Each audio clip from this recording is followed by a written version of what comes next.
1. Driver's license classifications. In Ontario, bus licenses are categorized based on vehicle type and passenger capacity. Class B allows you to drive any school purposes bus and vehicles in classes C, D, E, F, and G. Class C permits driving any regular bus over 24 passenger capacity and vehicles in classes D, F, and G, but not school buses. Class E restricted to school purposes buses with a maximum capacity of 24 passengers. Class F allows driving an ambulance or a regular bus with a capacity of 10 to 24 passengers. Endorsement Z required for any vehicle equipped with air brakes. Medical requirements. Diagram comparing different bus license classes and the vehicles they permit. Applicants must provide a ministry medical certificate. Filing frequency, every 5 years for those under age 46, every 3 years for ages 46 to 64, and every year for those 65 and older. 2. Vehicle inspections. Drivers and operators share responsibility for the safe operating condition of their vehicles. Daily inspection, a vehicle must be inspected within every 24-hour period before being driven. Inspection schedules, Schedule 2, used for regular buses and motor coaches. Schedule 5, used for yellow school buses. Defect categories, minor, must be recorded on the report and informed to the operator. Major, driving a vehicle with a major defect is strictly prohibited. Outside and inside checkpoints. Outside, headlights, windshield wipers, engine fluids, tires, check tread depth and secure fasteners, exhaust, check for leaks, and emergency exits. Inside, steering wheel free play, brake pedal reserve, parking brake operation, defroster, heaters, and emergency equipment, fire extinguisher, first aid kit. 3. Safe driving techniques. Bus driving requires specialized skills to manage the vehicle's size and weight. Off-track steering. The rear wheels do not pivot and follow a path closer to the curb than the front wheels during a turn. Right turns, lead the turning arc based on off-track to avoid hitting curbs or objects. Left turns, use the left outside mirror to monitor the path and turn in a wide arc. Backing procedures.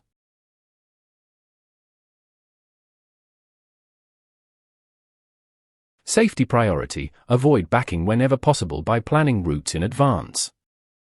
Precautions, turn off phones or radios, open windows, activate four-way flashers, and sound the horn. Techniques, the handbook covers straight backing, alley dock, 90-degree, and offset backing. For school bus operation, classes B and E. School bus drivers must adhere to strict safety protocols for vulnerable passengers. Loading unloading, activate the 8-lamp amber red warning system, overhead amber lights on approach, red lights, and stop arm once stopped. Passengers must cross approximately 3 meters, 10 feet, in front of the bus, using the safety crossing arm as a guide. Railway crossings, school buses must stop at all railway crossings. The driver should open the door and listen for trains before proceeding. The stopping law, motorists approaching a stopped school bus with red lights flashing must stop at least 20 meters away from the rear. Failure to stop can result in fines from $400 to $2,000 and 6 demerit points. Diagram showing a school bus at a railway crossing with a driver opening the door to look and listen. 5 hours of service. Regulations prevent driver fatigue and are mandated by the Highway Traffic Act. Driving limits, a driver cannot drive more than 13 hours in a day. On-duty limits, a driver cannot drive after 14 hours of on-duty time in a day. Off-duty requirement, drivers must have at least 10 hours off-duty daily. Cycles, operators designate either a 7-day cycle, max 70 hours on duty, or a 14-day cycle, max 120 hours on duty. 6. Road rules and sharing the road. Defensive driving, maintain adequate space, keep eyes moving, and recognize danger early to take preventive action. Following distance, commercial vehicles must keep at least 60 meters, 200 feet, between themselves and other vehicles when traveling over outside city limits. Emergency vehicles, when you see red, blue flashing lights or hear sirens, immediately move to the right side of the road and stop. Roundabouts, large vehicles may need to occupy both lanes prior to entry and use the central apron during the turn.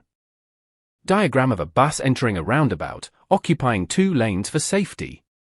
7. Emergencies and bad weather. Breakdowns, stop as far off the road as possible and set out flares or reflectors 30 meters, 100 feet, in front and behind the vehicle. Fires, common causes include leaking fuel, electrical shorts, and overheated brakes. Orderly passenger evacuation is the first priority. Skidding, if your vehicle skids, ease off the accelerator, steer in the direction you want to go, and avoid oversteering. Blowing snow, in white oak conditions, try to get off the road and pull into a safe parking area. 8. Traffic signs reference. Regulatory signs, rectangular or square, indicate laws to be obeyed, e.g., speed limits, no turns. Warning signs, diamond-shaped and yellow, alert you to conditions ahead like curves or hidden intersections. Temporary condition signs, diamond-shaped and orange, warn of road work or detours. Information signs, green or blue, provide distance and destination details. Chart illustrating common regulatory, warning, and temporary condition traffic signs. Official Ministry of Transportation, MTO, Truck Handbook.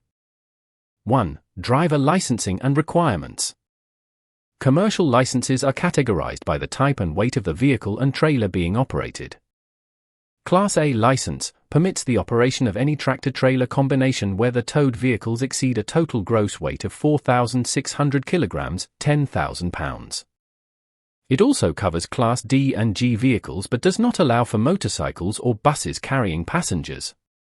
Class D license permits the operation of a motor vehicle exceeding 11,000 kilograms, 24,000 pounds gross weight, or a combination where the motor vehicle exceeds 11,000 kilograms and the towed vehicle is not over 4,600 kilograms.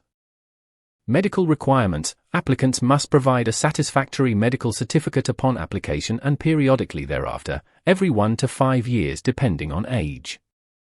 Z endorsement, required to operate any vehicle equipped with air brakes.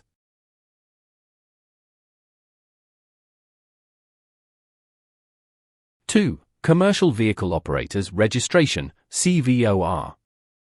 The CVOR system tracks the safety performance of carriers and drivers in Ontario. Registration, required for trucks with a registered plated weight over 4,500 kilograms and buses designed for 10 or more passengers. Monitoring, the CVOR record tracks reportable collisions, convictions, and all inspections, with or without defects, for a 5-year period. Sanctions, unacceptable records can lead to warning letters, audits, or the suspension of the operator's certificate and permits. 3. Size and weight limits. Drivers are responsible for ensuring their vehicle and load meet provincial standards to maintain infrastructure and safety. Width, maximum 2.6 meters, 8.5 feet, excluding mirrors. Height, maximum 4.15 meters, 13.6 feet, to ensure clearance at bridges. Length, no combination of vehicles can exceed 23 meters, 75.5 feet, unless specific double trailer requirements are met. Oversized loads must be marked with bright red or orange flags, 40 centimeters square, and display an oversized load or D sign. Technical blueprint schematic showing a truck's dimensions, width 2.6 m, height 4.15 m, and length 23 m. 4. Vehicle safety and daily inspections. Drivers must conduct a daily vehicle inspection, circle check, every 24-hour period to identify safety defects. Inspection report. Drivers must conduct a Schedule 1 inspection and carry a completed report and schedule at all times.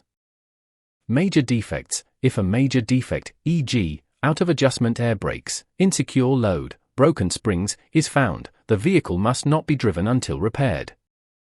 Minor defects must be recorded on the report and reported to the operator for timely repair. Flowchart showing the daily inspection process, starting at the driver's side, moving around the front to the passenger side, then checking the rear and coupling. This flowchart details the mandatory daily inspection process, illustrating the precise step-by-step walk-around path and decision tree based on the findings. 5. Coupling and uncoupling procedures, Class A. Correct coupling is vital for safe combination vehicle operation.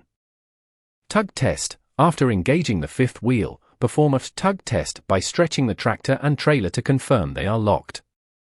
Visual check. Get under the trailer to confirm the fifth wheel jaws have closed completely around the kingpin and there is no space between the upper plate and the fifth wheel. Air lines. Blue represents service air, and red represents supply or emergency air. 6. Driving maneuvers and off-tracking. Large vehicles have different turning characteristics due to off-track, where rear wheels follow a shorter path than the front wheels. Right turns. Proceed well into the intersection before beginning the arc to avoid running the rear wheels over curbs or striking stationary objects. Roundabouts. Trucks may need to occupy both lanes prior to entering and can utilize the raised central apron to complete the turn. Backing. Always exit the vehicle to examine the path and overhead obstacles before reversing. Common maneuvers include straight backing, offset backing, and the 90-degree alley dock. Create image 4. Diagram illustrating off-track during a right turn, showing the path of the front wheels versus the tighter radius of the rear wheels. 7. Hours of service, HOS. Regulations exist to prevent drowsy driving. Daily driving limit, maximum 13 hours of driving in a day. Daily on-duty limit, cannot drive after 14 hours of on-duty time in a day. Off-duty requirement, minimum 10 hours off-duty per day. Cycles, operators designate either a 7-day cycle, 70 hours on duty, or a 14-day cycle, 120 hours on duty. 8. Sharing the road and emergencies. Commercial drivers must act defensively and be aware of smaller road users. Following distance, maintain at least 60 meters, 200 feet, between your vehicle and others on highways when exceeding 60 kilometers per hour. Move over law. When approaching a stopped emergency vehicle or tow truck with flashing lights, slow down and move over one lane if safe to do so. Emergency warning devices. If disabled on a road with a speed limit over 60 kilometers per hour, place flares or reflectors 30 meters to the front and rear of the vehicle. School buses. Stop at least 20 meters away when approaching from behind a school bus with flashing red lights. Figure prompt. A diagram showing the correct placement of 3 emergency warning triangles around a disabled truck on a high-speed road.